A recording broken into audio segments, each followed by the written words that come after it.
I was sitting back a moment ago thinking how people would do anything to live, so afraid to die.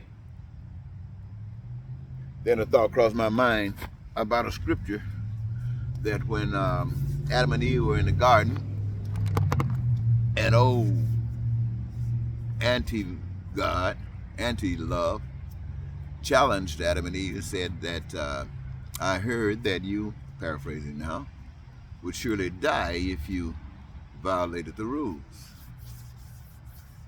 Yeah, you will not surely die, I heard. And so the story goes that Adam and Eve tried it. They violated the rule. And now, over here in the flesh, and I assumed we were in the flesh then, but I say a different period in time, we know that if we do righteous, that and we represent righteous, we will surely die. Now we apparently, according to the story, that didn't stop us in the beginning, but now it stops us. And the great reward is if we in these bodies do what we're supposed to do, we can actually go back to that heavenly standard of living. And if we ignore it like we're doing, we will continue this pain and suffering in life until it gets worse and worse until it becomes as bad as it can get. And yet, we will choose to do that because we are still afraid to die. And if we ask anybody, what is it that you're living for? Most people will say, to see my kids, or to take care of my parents when they get old, or to see my kids graduate, or get married, or see my grandkids. Come up with all kind of reasons. Some people say, so I can have another steak and some eggs. Somebody might say, so I can engage in just a little bit more sex. And so with the eggs and the steaks and the sex, you never get enough of it. It's never enough as long as you live until you can't do it anymore. You reject food and your mind's not thinking about anything else. Now, then you say you're ready, but look at the hell you've gone through.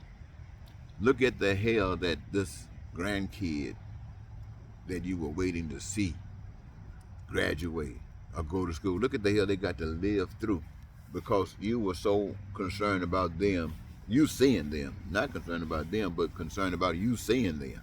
If you were concerned about them, you would have taken the action necessary to protect them. So let me say this, I got grandkids. I got grandkids from my oldest daughter. I got grandkids. In fact, I got grandkids from every walk of life except my two youngest daughters. And you know what? The only thing I could do to help any of them is to see if I can convince you to check out your mind. If I can convince you to take another chance, to change your thoughts, to do something different, to make a better world.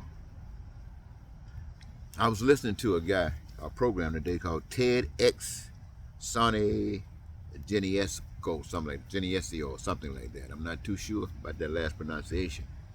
But I do know it was TEDx, SUNY, Genesio, something like that. You ought to check it out because they got some good programs going on there. See if I can get on there. Maybe it would be an outlet. But what I'm saying is this guy, the message that I heard today was this guy talking, he was a white guy, talking about being raised under white supremacy. I mean, he personified it to the max all around him.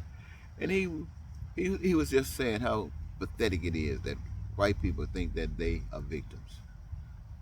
How pathetic it is that the whole, as far as America is concerned, all the world is built around white people and what everybody else can do for white people.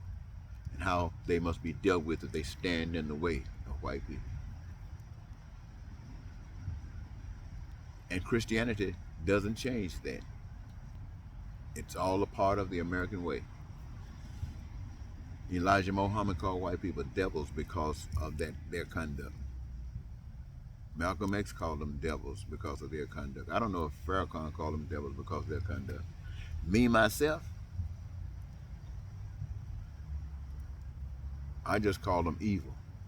I couldn't call them devils because I was taught that they weren't devils. I grew up in a Christian church. They don't want you to call them devils, so I didn't call them devils. I just said they were evil. Sometimes I call them devils now, but I don't just call white people devils. I call anybody that perpetuates evil as devils. And when I say devils, I try to explain that they themselves are not devils. They are instruments to do devilish things. And the reason that I still associate them as human beings because the hope is that they will change. I mean, that's what my effort is out here, and I'm just one. I'm sure all over the country people are trying to get people to change. But I do know this, ladies and gentlemen. People will oppress anybody that will allow it. Free people will not accept oppression. The whole purpose of having a relationship with God is to free you from the fears of man, give you the authority to stand up for what is proper, for what is right, for what has no shame. And let righteousness defend it. Let God defend it when you stand up for it. If it's going to cause you to be killed, then you're supposed to be killed. If it's going to touch somebody and they're going to learn and grow from it, then that's what will happen. But to sit down is one of the worst things you can do. You look at, now there were men who were out there with Dr. Martin Luther King. There were people who were walking around with this movement when Dr. King was alive. They were being killed. They were actually dying for the movement, for the cause. Dr. King was alive. We don't know that much about them, but they are heroes for heaven. They gave their lives for you. They gave their lives for me. They gave their lives for everybody that's being oppressed. They gave their lives for everyone that's being oppressed. And then when Dr. King was murdered, this is the leader. This is the head of the snake who knew he would be dead, would be murdered, would be killed, and yet stayed the course until his time came. And it came, and he was right there to receive it. Now, there were those that were following along with Dr. King who did not have that passion. They were blessed, I guess. They survived the early years when other people who we know nothing about were being killed. They still survived, and after Dr. King was killed, they got a position in this process. I say again, they got a position in this process. It didn't do nothing to end it. It didn't do nothing to turn it around. It didn't do anything to make it better. It was all fake. It was all phony. It was all to appear as if it was happening. And people were getting some money to play the game.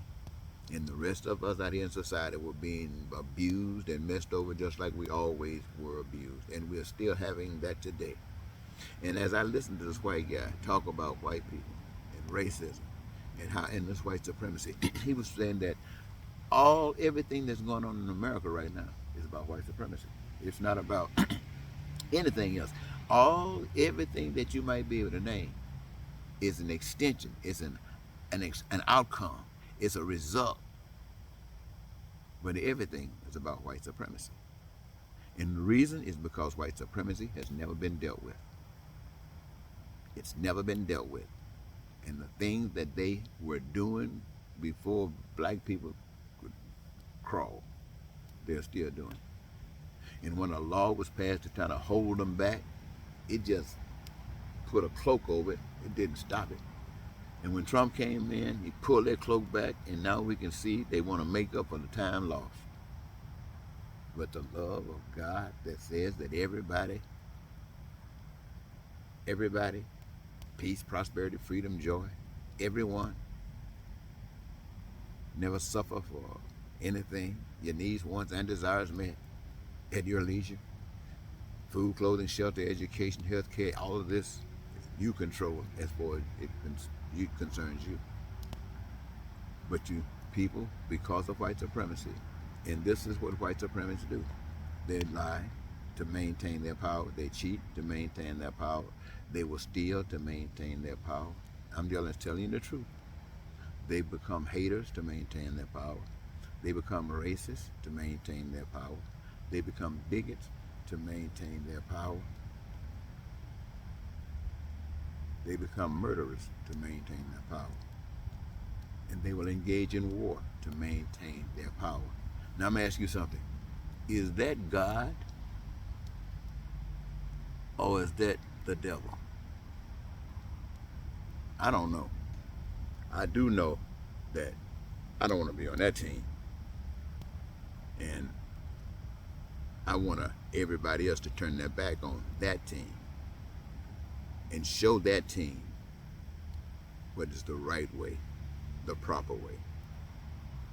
Thank you.